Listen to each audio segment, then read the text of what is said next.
নমস্কাৰ ছাত্ৰ-ছাত্ৰীসকল সকলো ছাত্ৰ-ছাত্ৰীৰ বাবে ভিডিঅ'টো বহুত ইম্পৰ্টেণ্ট হ'বলৈ গৈ আছে সকলো ছাত্ৰ-ছাত্ৰীক লকডাউনত দিয়া হ'ব 10,000 কোটি টকা ছাত্ৰ-ছাত্ৰীসকলে কেনেকৈ পাব এই টকাটো কেনেকৈ অনলাইন আবেদন কৰিব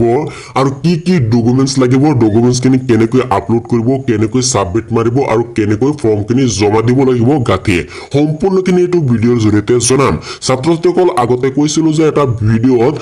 ছাত্ৰ-ছাত্ৰীসকলক 10,000 কোটি টকা দিয়া হ'ব এইটো আবেদন আহিলে জনাম কিন্তু এতিয়া আহি গৈছে এই আবেদনটো কেনেকৈ তোমালোকে কৰিব সম্পূৰ্ণখিনি এই ভিডিঅ'ৰ জৰিয়তে জনাম তোমালোকে স্কিপ নকৰি প্ৰথমৰ পৰা শেষলৈকে ভিডিঅ'টো চাই যাবা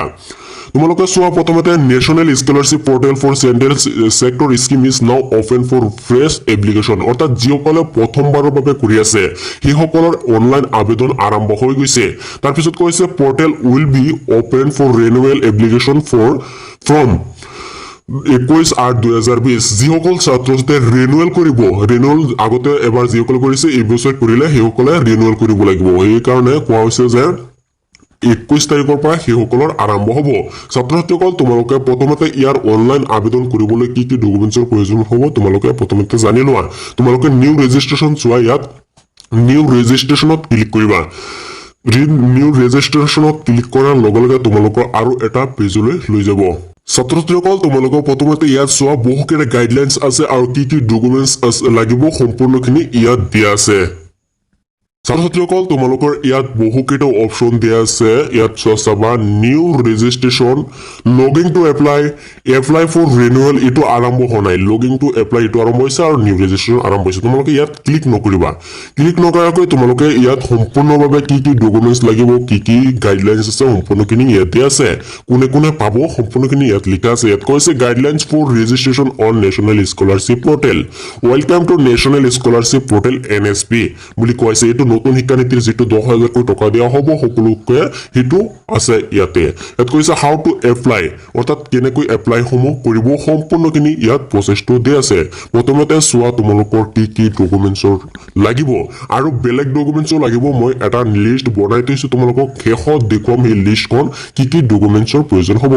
ক্লাছ 1 ৰ পৰা ডিগ্ৰীলৈকে সকলো ছাত্ৰ-ছাত্ৰীয়ে এই স্কলাৰশ্বিপটো কৰিব পাৰিব তাৰ পিছত তোমালোকে চোৱা এডুকেশ্যনেল ডকুমেন্টছ অফ ষ্টুডেন্ট অৰ্থাৎ ছাত্ৰ-ছাত্ৰীৰ এটা এডুকেশ্যনেল ডকুমেন্টছ লাগিব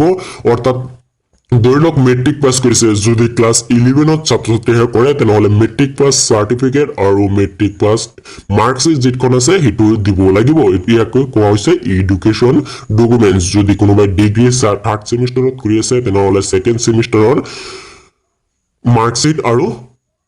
সাৰ্টিফিকেটখন দিব লাগিব তাৰ পিছত কৈছে student bank account number and IFSC code of the branch ছাত্ৰ-ছাত্ৰীসকলৰ এটা বেংক একাউন্ট লাগিব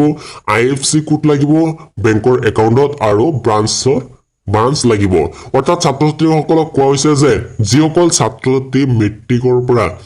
ডিগ্ৰীলৈকে সেইসকল ছাত্ৰ-ছাত্ৰীৰ নিজাববীয়াকৈ একাউন্ট লাগিব বেলেগৰ একাউন্ট দিলে টকাখিনি নহমাই যদি ক্লাছ 10ৰ তলত হয় কোনোবাই তেনেহলে ছাত্ৰ-ছাত্ৰীসকলৰ নিজৰ গাইডজনৰ বেংক একাউন্ট দিলেও হ'ব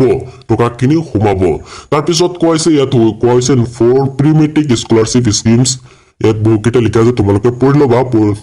তাৰ পিছত কৈছে আধাৰ নাম্বাৰ অফ দা ষ্টুডেন্ট অৰ্থাৎ এটা আধাৰ কাৰ্ড নাম্বাৰ লাগিব অৰ্থাৎ আধাৰ কাৰ্ড থাকিব লাগিব অৰ্থাৎ বহুতো ছাত্ৰ-ছাত্ৰীৰ আধাৰ কাৰ্ড নাই বনাব পৰা নাই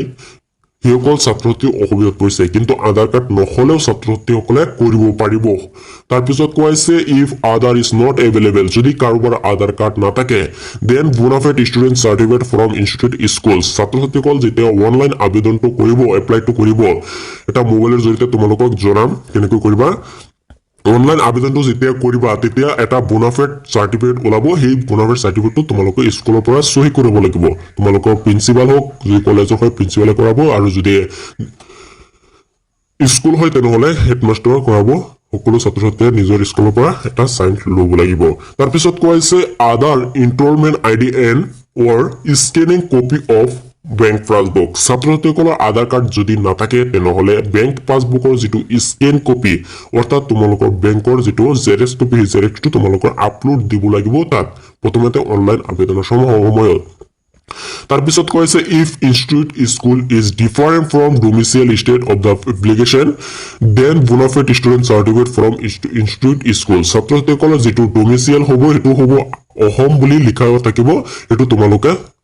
স্কুলৰ পৰা পাবা তাৰপিছত কোৱা হৈছে ইয়াত সুন্দৰভাৱে কোৱা হৈছে সম্পূৰ্ণভাৱে চাবা brief instructions for filling up the online application form are given below filed mark words star are mandatory files অৰ্থাৎ যিসমূহ দিয়া আছে ইয়াত star mark লগাই সম্পূৰ্ণখিনি এইকেইটা বাধ্যতামূলক হিচাপে কৰিব লাগিব যদি ষ্টাৰ মাৰ্ক নাথাকে তেনেহলে ইয়াত অপচনেল বুলি থাকে প্ৰথমতে কোৱা হৈছে তোমালোকৰ ইয়াত কৈছে ডেট অফ বাৰ্থ ইয়াত কৈছে date of birth as print in educational certificate অৰ্থাৎ তোমালোকৰ এটা এডুকেশ্যনেল চাৰ্টিফিকেটৰ লগত যিটো ডেট আছে অৰ্থাৎ তোমালোকৰ মাৰ্কশ্বিট বা চাৰ্টিফিকেটৰ লগত যিটো ডেট অফ বাৰ্থ দিয়া আছে সেই ডেট অফ বাৰ্থটো তোমালোকৰ তাত অনলাইন এপ্লাই সময়ত দিব লাগিব বেলেগ দিলে নহ'ব বা ভুলভালকৈ দিলে নহ'ব তাৰপিছত কোৱা হৈছে ষ্টেট অফ ডমিচাইল ইয়াত কৈছে state domicile state means the student which means student if they are permanent address ইয়াত কৈছে ডমিচাইল ষ্টেটটো হৈছে এটা এড্ৰেছ অৰ্থাৎ তুমি কোনটো ডমিচাইল ষ্টেটৰ হয় যদি আমি অসমৰ হয় অসমটো তোমালোকে চিলেক্ট কৰিবা যিটো অনলাইন কৰিব লাগিব সম্পূৰ্ণখিনি ইয়াত বুজাই দিয়া আছে তোমালোকে পঢ়ি ল'বা তাৰপিছত কৈছে যিটো ডাঙৰ কথা হয় এইটো স্কলাৰশ্বিপ কেটেগৰী ছাত্ৰ ছাত্ৰীসকলে হয়তো নুবুজিব পাৰে স্কলাৰশ্বিপ কেটেগৰী বহুকেইটা কেটেগৰী আছে কোনটো কেটেগৰীত এপ্লাই কৰিব হয়তো এইটো নাজানিব পাৰে ইয়াত কৈছে scholarship schemes are divide in following major category described below student are required to select the relevant category based on their class course in which they are studying ইয়াত কৈছে pre matric scholarship schemes for student studying from class 1 to class 10 ছাত্ৰ ছাত্ৰীসকলৰ দুটা category আছে এটা হৈছে pre matric এটা হৈছে পোষ্ট মেট্ৰিক ছাত্ৰ ছাত্ৰীসকল যদি প্ৰি মেট্ৰিক কৰে ছাত্ৰ ছাত্ৰীসকলে ক্লাছ 1 পৰা 10 লৈকে যিসকল ছাত্ৰ ছাত্ৰী কৰিব বিচাৰে সেইসকলে প্ৰি মেট্ৰিক সিলেক্ট কৰিব কেটেগৰীটো আৰু যিসকল ছাত্ৰ ছাত্ৰী টপ ক্লাছ অৰ্থাৎ ক্লাছ 10 11 12 ডিগ্ৰী বিএ বিএসসি যিসকলে এমএ পঢ়ি আছে সেইসকল ছাত্ৰ ছাত্ৰীয়ে যদি কৰে তেনেহলে পোষ্ট মেট্ৰিকটো কেটেগৰীটো হিচাপে সিলেক্ট কৰিব লাগিব যদি প্ৰি মেট্ৰিক সিলেক্ট কৰে তেনেহলে তোমালোকে টকাখিনি নাপাবা সেইকাৰণে তোমালোকে এইটো সুন্দৰভাৱে মনোযোগ দিবা ইয়াত সুন্দৰভাৱে কৈ দিয়া হৈছে সম্পূৰ্ণখিনি তোমালোকে ইয়াত চাই ল'বা তাৰপিছত কৈছে ষ্টুডেণ্ট নেম ইয়াত কৈছে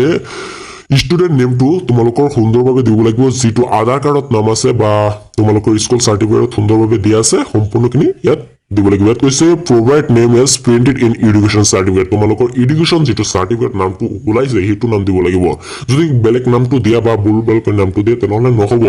তাৰপিছত কৈছে মোবাইল নাম্বাৰ ইয়াত কৈছে মোবাইল নাম্বাৰটো তোমালোকৰ কম্পালচাৰী ইয়াত কৈছে মোবাইল নাম্বাৰটোৰ এটা ওৱান টাইপ পাছৱৰ্ড অৰ্থাৎ অ'টিপি সোমাব SMS জৰিয়তে তোমালোকে সেই অ'টিপিটি দি ভেৰিফাই কৰিব লাগিব আৰু তোমালোকৰ পাছৱৰ্ড আৰু ইমেইলটো যিটো এপ্লিকেশ্যন সেইটো তোমালোকৰ মোবাইল নাম্বাৰত সোমাব তাৰপিছত কৈছে এটা ইমেইল আইডি এইটো বাধ্যতামূলক নহয় নিদিলেও হ'ব ইয়াত অপচনেল আছে তোমালোকে নিদিলেও হ'ব দিয়াটো ভাল তাৰপিছত কৈছে বেংক একাউণ্ট ডিটেইলছ তোমালোকৰ বেংক একাউণ্টৰ কি ডিটেইলছ দিব লাগিব ইয়াত কৈছে provide active bank account number and IFSC code of the bank branch of the student অৰ্থাৎ এজন ছাত্ৰৰ এটা এক্টিভ অৰ্থাৎ ব্লক থকা বেংক একাউণ্ট নহ'ব এটা এক্টিভ বেংক একাউণ্ট লাগিব IFSC কোড লাগিব আৰু বেংকৰ ব্ৰাঞ্চৰ নামটো দিব লাগিব সম্পূৰ্ণখিনি ইয়াত দিয়া আছে কি সম্পূৰ্ণখিনি ইয়াত কোৱা হৈছে তোমালোকে যদি ইয়াত কোৱা হৈছে যে তোমালোকৰ পোষ্ট মেট্ৰিক যিসকল আছে সেইসকলৰ নিজৰ বেংক একাউণ্ট লাগিব আৰু যিসকলৰ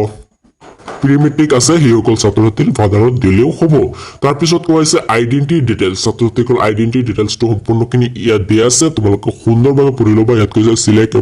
and provide the information is this file very carefully you are required to select on the following method for identity details তোমালোকৰ এইকেইটা আইডেণ্টিটি যদি ডিটেইলছ নাথাকে তেনেহ'লে তোমালোকে স্কলাৰশ্বিপটো নাপাবা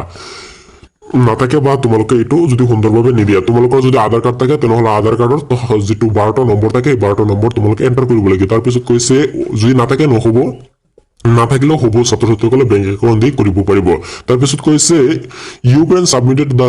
the registration form the system will match the personal identification details of the application with the Aadhaar record ছাত্ৰ ছাত্ৰীসকল যদি আধাৰ কাৰ্ড দিয়ে তেনেহ'লে যদি আইডেণ্টিটিৰ লগত সম্পূৰ্ণভাৱে মেচ কৰিব লাগিব যিকেইটা ডকুমেণ্টছ আছে তোমালোকৰ চাৰ্টিফিকেটবিলাক সেইটোৰ লগত মেচ হ'ব লাগিব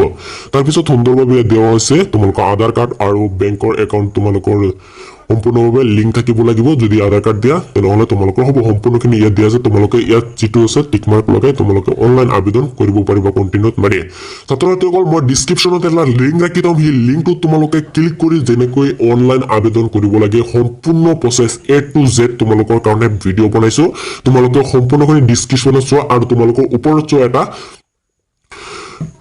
নোটিফিকেশন গৈ আছে সেই নোটিফিকেশন ক্লিক কৰক তোমালোকে ইয়াত যেটো ভিডিও হেতু চাব পাৰিবা অনলাইন আবেদন একেবাৰে A to Z তোমালোকৰ সেই ডেসক্ৰিপচনৰ লিংকটো ক্লিক কৰাৰ লগে লগে তোমালোকে জানিব পাৰিবা তোমালোকৰ কেনেকৈ A to Z কেনেকৈ জমা দিবা কি কি ডকুমেন্টস লাগে আৰু এটা ডকুমেন্টস লাগিব তোমালোকে হেতু জানি লোৱা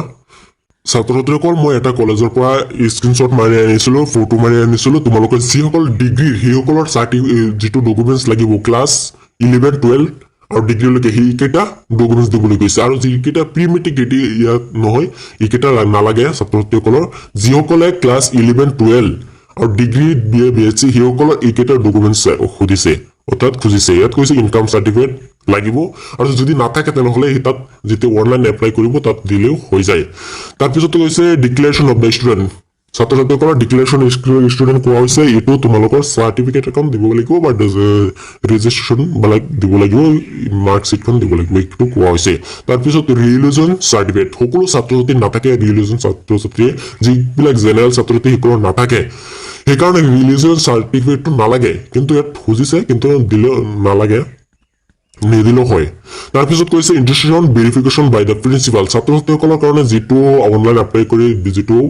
ভেৰিফাইৰ কাৰণে স্কুলত মই গৈ জমা দিব লাগে ফৰ্মটো সেই ফৰ্মটো তোমালোকৰ প্ৰিন্সিপাল এটা সহি লাগিব তাৰ পিছত কৈছে এডমিশন ৰিসিপ্ট ছাত্ৰ ছাত্ৰীসকলৰ এডমিশন ৰিসিপ্টটো অৰ্থাৎ ছাত্ৰ ছাত্ৰীসকলে এডমিশন কেতিয়া লৈছিল সেই ৰিসিপ্টটো ছাত্ৰ ছাত্ৰীসকলৰ দিব লাগিব যদি ফ্ৰীও হয় ৰিসিপ্টটো তোমালোকৰ লাগিব তাৰ পিছত কৈছে প্ৰুফ অফ বেংক একাউণ্ট